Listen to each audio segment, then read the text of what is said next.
Nah, Kang Yogi, terus dari kabinet KM, apa yang pernah dilakuin langkah-langkahnya Kang untuk membantu teman-teman yang keberatan di UKT ini?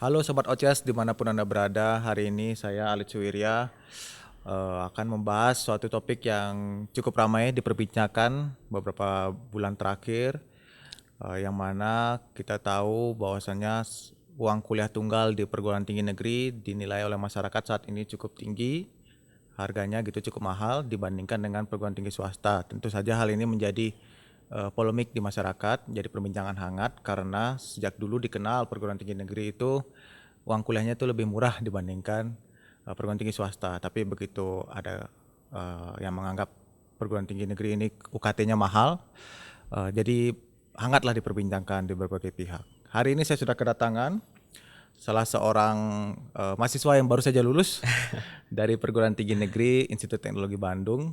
Saya sambut ini Kang Yogi Syahputra. Siap, Halo terima Kang kasih Yogi, Kang. apa kabar? Alhamdulillah baik. Terima kasih untuk kesempatannya bisa main-main ke Sama-sama. Bandung TV. Kita ngobrol-ngobrol hari ini. Siap. Jadi informasi dari tim aku, masih mahasiswa ternyata baru lulus ya. Baru Dia lulus Kang. 2 bulan yang lalu, tapi masih hangat tentunya. Betul. Tentang kehidupan kampus gitu ya. Sangat hangat. Masih sangat hangat. Nah terus Kang Yogi ini juga pernah jadi presiden keluarga KM kabinet ITB. presiden kabinet keluarga mahasiswa ITB ya. Betul. Tahun berapa Kang? Tahun 2023 sampai di awal tahun 2024 kemarin. Oke. Nah, Kang Yogi kita ngobrolin UKT nih Kang Siap. Yogi. Kan banyak yang bilang katanya UKT mahal banget gitu ya. Terus sampai saking mahalnya kemarin sempat viral, aku nggak tahu awal tahun apa enggak.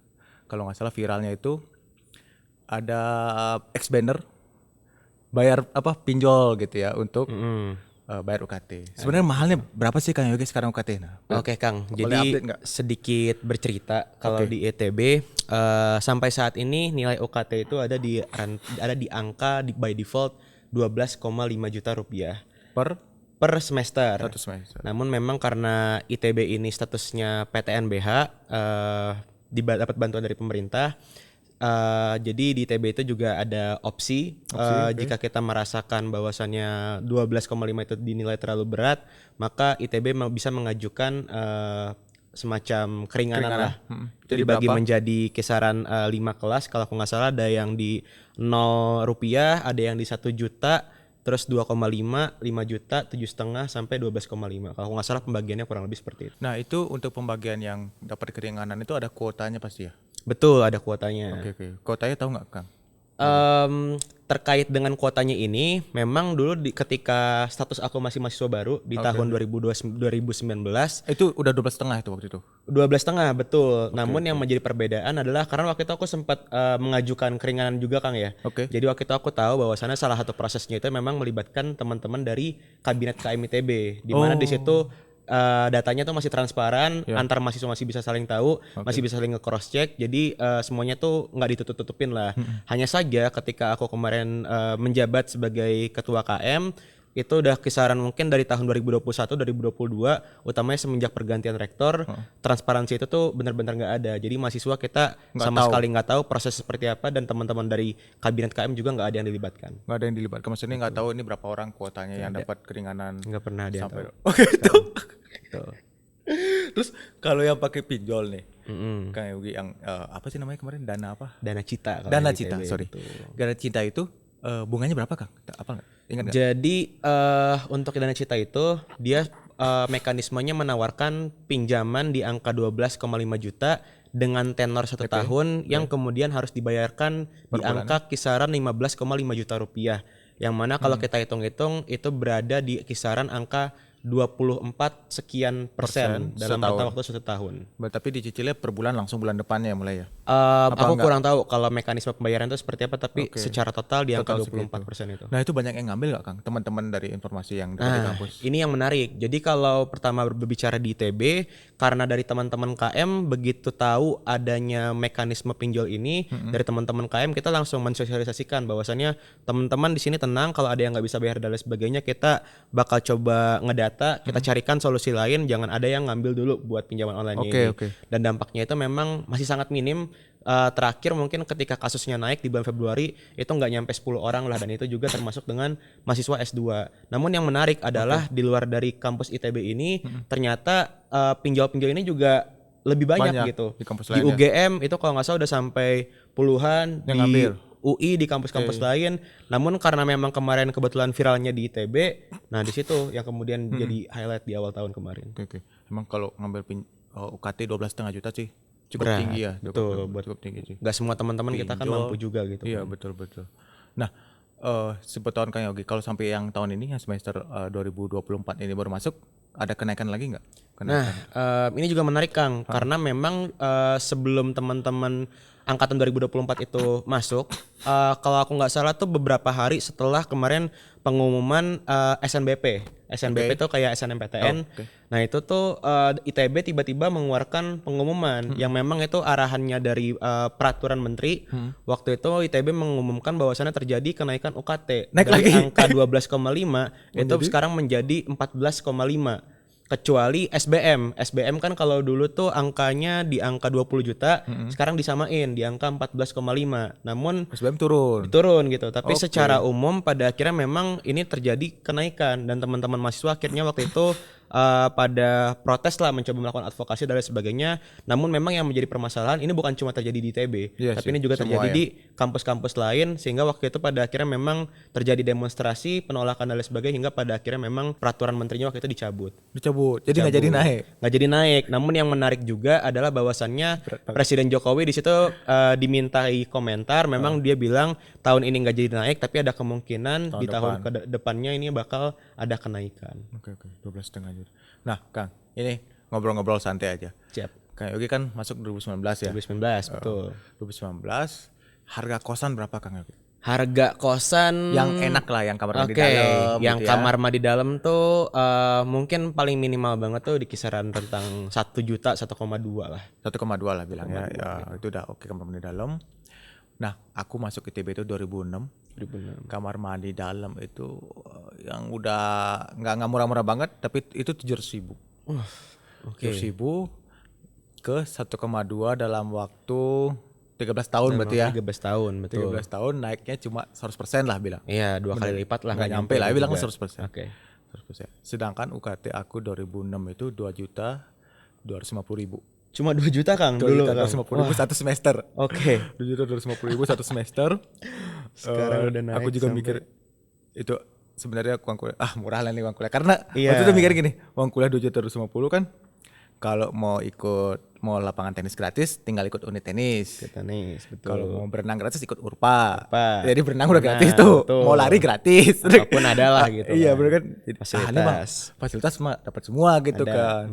Nah jadi sekarang naiknya udah 6 kali lipat. 12,5. Belum kalau tahun depan jadi naik jadi 14,5. Udah 7 kali lipat. Jadi bayangin harga kosannya udah jauh banget. Kayak inflasi lah. Kalau makan berapa Kang? Kayaknya gitu. Misalnya di warteg gitu. Kisaran 10-15 ribu lah. 15 ribu ya. Oh sama, berarti aku juga dulu makan tuh 7.000 lah. 7.000 tuh udah lauknya gak banyak lah. 7.000 8.000. Sekarang jadi harga kos berarti ya kenaikan naiknya 100% kurang lebih ya. Ini berarti inflasi di pendidikannya cukup tinggi.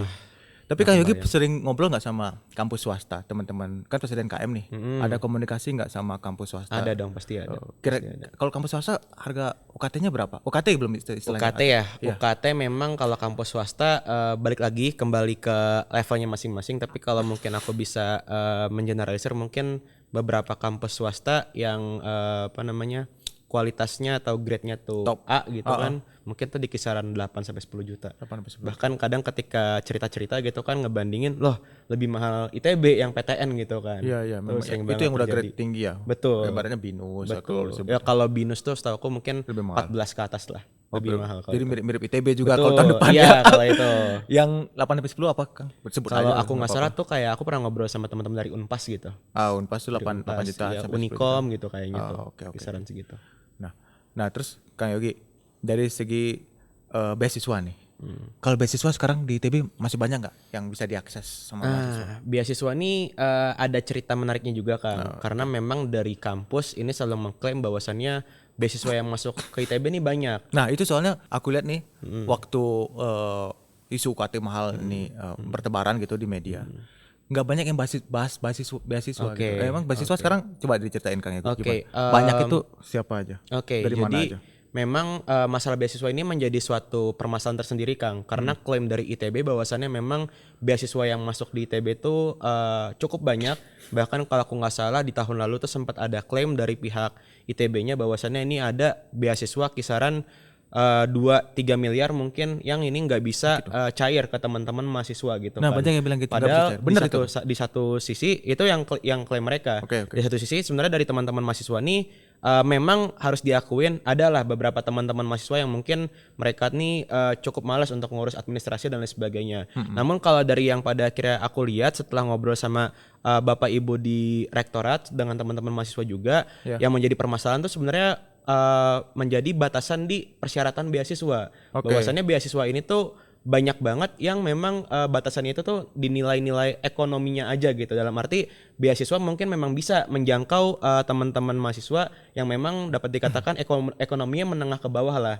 Tapi yang sering kali dilupakan oleh penyalur beasiswa ini adalah bahwasannya ada juga teman-teman yang mungkin nggak bisa dikatakan dia ekonominya sangat ke bawah, mereka nggak dapat KIP dan lain sebagainya, tapi mereka ini untuk bertahan hidup ini cukup susah. Dan hal tersebut, mahasiswa-mahasiswa tersebut yang kemudian pada akhirnya mereka untuk bertahan hidup susah tapi mau apply beasiswa juga pada akhirnya nggak lolos persyaratan. Dan ini ternyata banyak dan ini menjadi suatu fenomena yang bukan terjadi di ITB aja Kang. Nah memang kelas menengah ya jadi. Betul. Kelas menengah yang bawah-bawah yang dikit yang menjadi agak susah jadi kuliah yang ya. menjadi sasarannya tuh kelas menengah ini Kang kalau aku ngelihat. Emang kelas menengah bawah dikit ini beasiswa jadi itu belum terselesaikan itu Belum terselesaikan. dari zaman dulu itu Belum terselesaikan. Makanya alumni kita Kang di angkatan 2011 kalau aku nggak salah yaitu ngebuat namanya beasiswa luar biasa. Jadi dari permasalahan tersebut mereka pada akhirnya ngebuat satu beasiswa di mana siapapun boleh apply. Nggak ada batasan secara nilai, nggak ada batasan secara ekonomi dan lain sebagainya. Selama emang teman-teman ngerasa mereka kesulitan atau seperti apa, bisa silakan. Itu aku pikir suatu inovasi yang keren banget sih dari teman-teman alumni. Tapi itu masih jalan sampai sekarang. Masih jalan. Tapi Kemarin ada batasan plafonnya ya nilainya ya. Jadi nggak semua bisa iya, apply. mungkin ya. Karena kemarin ketika memang ramai kasus pinjaman online di ITB, teman-teman mahasiswa banyak yang terancam nggak bisa kuliah. Itu kita berkoordinasi dengan abang kakak yang ada di beasiswa luar biasa tersebut dan itu terkumpul sampai mungkin kurang lebih 500-600 juta Kang di awal tahun kemarin. Ya oke. Masih lumayan lah ya. Lumayan Tapi banyak. 500 juta kalau dibagi 12 juta itu cuma Ya. sedikit yang bisa Betul, terbiayain dari 3.000 sekian mahasiswa betul, kan. Betul. Nah itu maksudnya jadi memang kaum menengah agak-agak bawah dikit nih emang susah yang orang tuanya guru misalnya. Nah, itu yang Orang PNS tua tuh guru- banyak keluhan iya, juga kan. orang tuanya PNS guru SMP atau guru SD. Nah. Dia buat hidup bisa. Tapi kan kalau 12 juta satu semester Tapi mau daftar ketahan sama persyaratan Persyaratan orang miskin. tuanya nih PNS gitu kan. Itu banyak susah. banget terjadi Kang. Bener itu Dan yang ini sih kayak gitu nggak susah. kunjung terselesaikan masalahnya. Belum dari zaman dulu itu. Oh, oke. Dari zaman dulu. Jadi kalau orang tua guru misalnya gitu ya, yang ada penghasilan sebulan let's say 3 juta. Anaknya mau kuliah 12 juta kan nggak mungkin. Sedangkan anaknya nggak satu, mungkin anaknya 3. Satu lagi masih SD, satu lagi SMA. Di situ yang belum terselesaikan sampai sekarang belum. belum terselesaikan. Betul. Terus kalau zaman aku dulu, seingat aku tuh ada yang berat tuh gara-gara IP. Nah, itu juga ada. IP-nya 3 harus. Pasti. Karena yang IP 3 ini dianggap serius kuliahnya. Kurang lebih gitu lah. Kalau IP di bawah 3 jangan dikasih beasiswa. Kuliah nggak serius. Kurang lebih gitu ya. Padahal setelah aku mengobservasi teman-teman yang ada di kuliah gitu kan, banyak juga kemudian dari mereka yang mungkin cukup kesulitan lah untuk bisa mencapai target-target IP tertentu. Karena mereka untuk bertahan hidup aja kadang susah gitu kan. Mereka pada akhirnya harus nyambi kerja dan lain sebagainya. Yang kemudian itu yang mengurangi waktu belajar mereka. Dan karena hal itu pada akhirnya mereka susah juga untuk bisa apply beasiswa. Jadi sekarang syarat IP buat beasiswa masih banyak. Banyak sih Kang. Masih minimal tuh mungkin beberapa minimal 3 sih. Masih minimal 3 ya. Tapi yang minimal 2 nggak ada. Wah, kayak paling rendah banget 2,75 itu juga jarang-jarang lah Kang. Oh. Itu sih sebenarnya syarat 2 itu ya masih Nah, berat. itu bisa. Tapi kalau beasiswa nih dari perusahaan masih banyak Kak? Oh banyak. Justru Misalnya kalau zaman beasiswa aku tuh dulu paling banyak memang dari perusahaan sih Kang. Jadi kayak Aku juga pernah dapat soalnya dari dari perusahaan. perusahaan. Itu tapi pakai IP ya? Seingat Perusahaan pasti aku pakai ya? seingat aku sih ada sih minimalnya Ada sih. minimal IP Seingat ya. aku minimal Sebenarnya ada itu. lah. Jadi sebenarnya beasiswa banyak nggak keakses juga gara-gara Nah itu. itu kayaknya klaim dari ITB-nya mereka masih punya banyak, tapi dari mahasiswanya selain memang yang malas ngurusin syarat administrasi, banyak juga yang nggak lolos masalah persyaratan. Nah, maksudnya tapi pengumumannya banyak gampang ditemui nggak?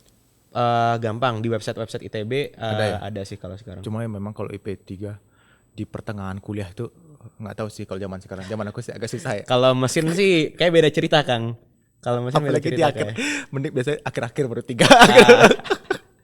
Karena kita masuk ke tempat laundry biasanya. Jadi cici-cici. Iya. Kalau nggak gitu jadi 3, aduh susah banget. Dulu tapi nyampe 3 Kang. Nyampe. Alhamdulillah. Aku lulus tuh IP 3,3. Sama Kang kita Kang.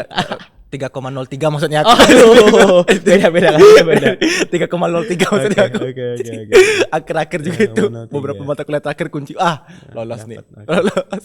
Walaupun sekarang nggak kepake. Oh. Gitu sih. Tapi awal buat start sih perlu ya. Jadi beasiswa banyak, ternyata banyak juga yang nggak keserap kurang lebih gitu ya. Gitu. Nah kayak Yogi, terus dari kabinet KM, apa yang pernah dilakuin langkah-langkahnya Kang untuk membantu teman-teman yang keberatan di UKT ini? Sedikit flashback Flashback di ya dulu, tahun di awal tahun kemarin memang itu kan sempat terjadi demonstrasi dari teman-teman ITB.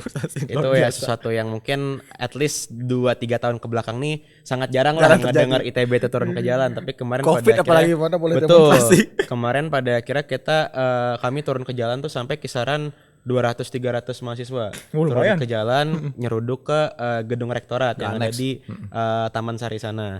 Namun memang itu merupakan salah satu cara terakhir kami untuk bisa kemudian membela teman-teman kami yang pada akhirnya memang terancam untuk gak bisa kuliah. Sebelum itu kami memang menempuh berbagai jalur-jalur yang mungkin dapat dikatakan cukup damai gitu kan. Semisal kami meminta untuk adanya advokasi, audiensi dan lain sebagainya, itu pun memang udah ditempuh.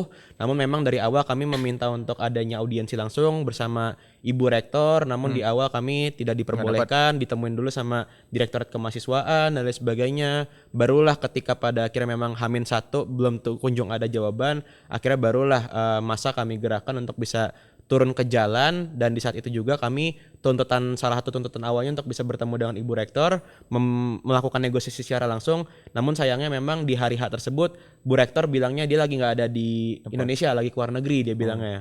Pada akhirnya memang kami demonstrasi di situ, ditemui Wakil Rektor, tapi pada akhirnya juga negosiasinya buntu. Hingga pada akhirnya kami balik, barulah ketika sore itu saya ditelepon oleh perwakilan rektorat bilang bahwasannya Ibu Rektor siap menemui kalian teman-teman mahasiswa itu besok, diminta perwakilan lah. Dan ini merupakan suatu rekor Kang, karena selama Bu Reini ini menjabat itu gak ada sejarahnya dia melakukan audiensi ataupun melakukan pertemuan secara terbuka lah dengan mahasiswa untuk membahas permasalahan-permasalahan seperti itu. Kira besoknya kami menemui Bu Rektornya ini, melakukan negosiasi, dan memang salah dua tuntutannya pertama itu adalah untuk bisa menghapuskan mekanisme pinjol yang sebelumnya bahkan sampai dipromosikan, dan juga yang kedua menjamin bahwasannya jangan sampai ada teman-teman mahasiswa kami yang kemudian terancam nggak bisa melanjutkan kuliah karena masalah nggak bisa bayar UKT. Dan akhirnya alhamdulillah dua-duanya tuntutan tersebut terpenuhi. Kemarin kami berhasil membantu kurang lebih teman-teman kami di angka 200 mahasiswa. Jadi sebelum aksi itu ada 200 mahasiswa yang terancam nggak bisa Betul. kuliah semester selanjutnya. Betul, itu terancam. Mereka dipaksa 200. cuti dengan alasan Dipaksa kenapa? cuti? Dipaksa cuti. Waduh nih baru Dengan dengar aku. alasan kalau memang nggak bisa bayar, ya udah cuti, kerja dulu, cari duit. Kasarnya kayak gitu. Itu sesuatu yang kami juga pada akhirnya geleng-geleng kepala lah. Tapi itu semester sebelumnya ada nggak? Jangan-jangan udah ada semester sebelumnya tapi nggak terungkap gitu. Belum Kang. Baru Jadi waktu itu memang doang. kalau dari perspektifnya ITB ya yang mereka bilang bahwasannya memang Ibu Rektor yang sekarang ini melihat kebijakan ITB ini terlalu longgar, karena mungkin dia ngelihat bahwasannya ini ITB kok baik banget ya, ada mahasiswa yang nggak bisa bayar kemudian dilanjutin bahkan bisa dilulusin, diwisudain, cuma syaratnya kan nggak bisa ambil ijazah ya kalau dulu. Dan itu ternyata kalau dari keterangan ITB kasus itu tuh menumpuk Kang, kasus itu menumpuk dan mengganggu aliran kas mereka. Akhirnya Ibu Rektor yang sekarang dengan mungkin apa ya keputusan yang rada tondif akhirnya melakukan kebijakan itu, dan pada akhirnya itu karena memang komunikasinya buruk, pengumumannya mendadak, itu menimbulkan reaksi yang sangat Gejolak negatif ya. dari teman-teman mahasiswa. Nah, jadi 200 itu semester kemarin tetap kuliah. Akhirnya bisa tetap kuliah, alhamdulillah. Tapi gimana bayar biayanya? Akhirnya memang solusi yang kemarin kami coba bantu adalah kami membuat jaring-jaring beasiswa sih Kang. Baik itu dari alumni secara terpusat, dibantu juga dari beasiswa luar biasa. Terus juga kami mendorong dari alumni dari tiap-tiap jurusan, sampai juga kami membantu melakukan pendataan agar kemudian beasiswa yang emang ada di ITB ini tuh bisa tersampaikan secara langsung kepada mahasiswa-mahasiswa yang membutuhkan. Oke. Nah, di Bandung TV juga kita pernah ngundang satu gerakan gitu ya. Gerakan. Ya Puspa ya, namanya AMI ya. Aku masuk ITB. Oh iya Ini pernah talk show di sini nih. Itu program Pernah kita di undang bawah kabinet juga Kang. Iya. Nah, maksudnya gini. Aku kan dulu juga kuliah nih, pernah jadi ingat nih. Aku ada teman dulu di unit tenis tuh namanya Ardi kalau nggak salah. Namanya si Ardi ini anak elektro ya. Dia cerita dia memang itu orang tuanya guru kalau nggak salah aku ya. Jadi dia bayar kuliah tuh agak pas-pasan gitu ya. Kalau dia bisa bayar kuliah dia nggak bisa makan, kurang lebih gitu ya. 2 juta loh padahal. Tapi masih susah dia bayar kuliah waktu itu 1 semester. Nah, dia cerita dia itu bisa kuliah. Ini cerita zaman dulu ya. Ini buat penonton jangan dibandingin, tapi ini terjadi gitu ya. Dia nggak bisa bayar nih. Tapi dia KRS KRS tuh rencana studi pokoknya. Rencana studi. Pokoknya dia saya ngisi, dia ikut kuliah nih. Sampai akhir dia pokoknya dia nggak bayar, toto dibayarin sama IOM waktu itu. Jadi dibayarin IOM jadi nggak jadi. Iya, sering ada Kayak denger gitu juga kan. sih, Terus iya. tapi kuliah tetap. Terus ada juga aku pernah dengar beberapa kasus ya. Aku lagi bimbingan sama dosen tugas akhir. Jadi udah tahun 2010. Waktu bimbingan tuh dosenku jangan nonton tapi oke lah. Jadi aku bimbingan tuh bulan dosen aku pembimbing itu waktu itu Pak Andi itu lagi jadi dekan. Jadi dekan. Jadi aku bimbingan tuh di ruang dekan. Jadi bimbingan ada dosen masuk. Pak, ini ada yang nggak bisa bayar kuliah gitu. Ada yang nggak bisa bayar kuliah anak TPB waktu itu ya. Waktu itu di tempat TPB, aku nggak tahu siapa namanya. Dia bilang, oh gitu ya. Siapa? Oh gini. Wah, padahal nilainya bagus. Ya udah nanti dicariin dari dana M berapa. Jadi kayak gitu. Jadi dana beasiswa dari M78 gitu. Jadi ada saling membantu gitu ya. Jadi kalau ada yang bahkan dosen wali pun ikut bantu gitu. Posisi di mana mahasiswa yang nggak bisa bayar kuliah itu dosen wali bisa ikut membantu. Nah, ini mumpung kita ada di media gitu ya, Kang Yogi. Bisa info nggak misalnya ada alumni yang berkelebihan gitu ya, berkecukupan, terus mau bantu beasiswa. Siapa tahu ada channel dia harus kontak kemana. Kan mungkin aja nggak semua alumni itu terjaring di sama organisasi alumninya dia gitu misalnya yang rutin kontak, kan nggak semua kayak gitu ya. Ada mungkin yang overseas yang nggak bisa nggak dapat informasi, itu bisa bantunya lewat mana sih? Oke Kang, jadi sedikit cerita juga bahwasannya memang kemarin setelah ngobrol sama Ikatan Orang Tua Mahasiswa dan juga beberapa alumni, memang yang menjadi salah satu poin kritik dari alumni terhadap ITB adalah bahwasannya memang ITB ini sama sekali nggak ada bentuk komunikasi, utama dari rektor yang sekarang ini terhadap kesulitan masalah UKT ini, sehingga pada akhirnya dari pihak alumni juga ngerasa ITB ini ada kesulitan tapi nggak minta bantuan alumni, jadinya ibaratnya ya udah gitu, jadi dua hal yang berbeda. Nah, memang kemarin tuh jadi satu poin kritik, aku sampaikan juga langsung kepada rektor ITB dan dia kemarin menerima lah kritik tersebut. Dan untuk kedepannya memang kalau memang ada pihak alumni yang kemudian memang ingin memberikan secara cuma-cuma bantuan kepada adik-adik mahasiswa, itu bisa langsung menghubungi di Instagram di @kmitb sih Kang. Itu di situ biasanya memang langsung dipegang sama teman-teman di KM, utamanya juga teman-teman Kesma, itu pasti nantinya bakal langsung diolah dan bisa diteruskan secara langsung karena KM itu mereka memegang database terkait masalah ekonomi teman-teman mahasiswa. Jadi kalau ada teman-teman alumni TB lagi nonton, betul, yang duitnya mungkin nggak berseri gitu ya, berseri atau perusahaannya punya CSR, perusahaan punya program CSR yang nyari talent, mungkin mau mendidik talent dari awal, bisa buka Instagramnya @kmitb. Jadi di sana bisa salurkan bantuan, dan siapa tahu mau dikontrak kerja mungkin silakan aja. Dikomunikasikan, siapa tahu ada yang mau, bener nggak? Kayak gitu. Jadi itu juga penting sih, karena banyak juga sih orang-orang kaya yang mau bantu. Pasti banyak sih.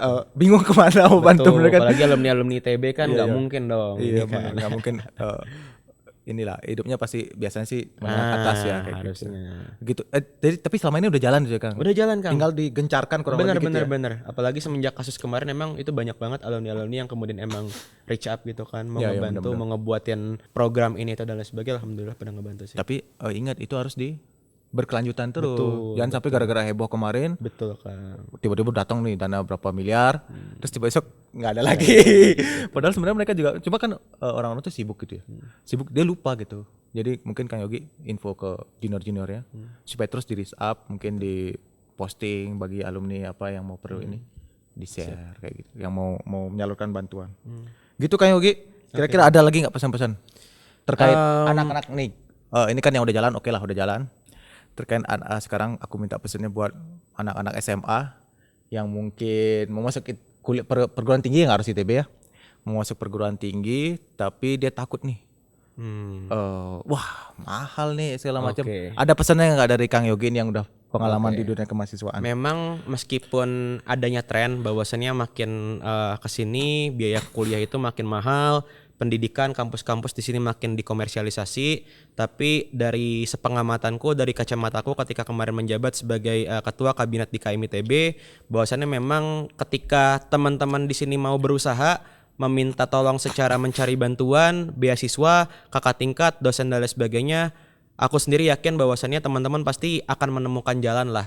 Jadi teman-teman nggak perlu takut, tetap bermimpi setingginya. Teman-teman punya target mau masuk kampus top 3 di Indonesia, UGM, UI, ITB, silahkan teman-teman belajar secara baik, gapai mimpinya. Baru nanti ketika memang udah di dalam, mau ada itu kebijakan segimanapun dari Bapak Ibu Rektor dan lain sebagainya, aku yakin teman-teman di kabinet KMITB, teman-teman kakak tingkat, dosen dan lain sebagainya, ketika teman-teman komunikasikan dan terbuka, nggak perlu malu-malu, pasti nanti akan ada bantuan lah yang bisa nge-reach up teman-teman. Jadi tetap gapai mimpi teman-teman setingginya, nggak perlu takut mikirin ekonomi, dan terbukalah kepada orang-orang sekitar. Itu sih Kang pesan aku. Makasih banyak Kang Yogi udah bagi pesan-pesan buat anak-anak muda di Indonesia yang mungkin seneng, bukan senang, yang mungkin punya cita-cita tinggi tapi takut dengan berita-berita isu UKT yang mahal. Aku pasti takut sih, aku yakin banget sih, karena mahal banget sih gitu. Tapi jangan khawatir, ada Instagram KMITB kalau masuk ITB. Mungkin kalau mau masuk UI atau UGM, ntar cari kemahasiswaan, BEM masing-masing, di kontak, di WhatsApp. Yang penting fokus belajar,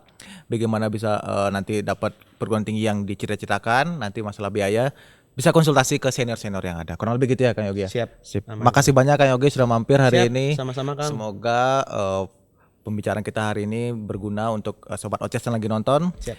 Dan perguruan tinggi negeri khususnya di Indonesia ini bisa dijangkau oleh semua pihak di Indonesia untuk mengenyam pendidikan. Oke, makasih banyak sobat OCS. Sampai ketemu lagi di episode OCS selanjutnya.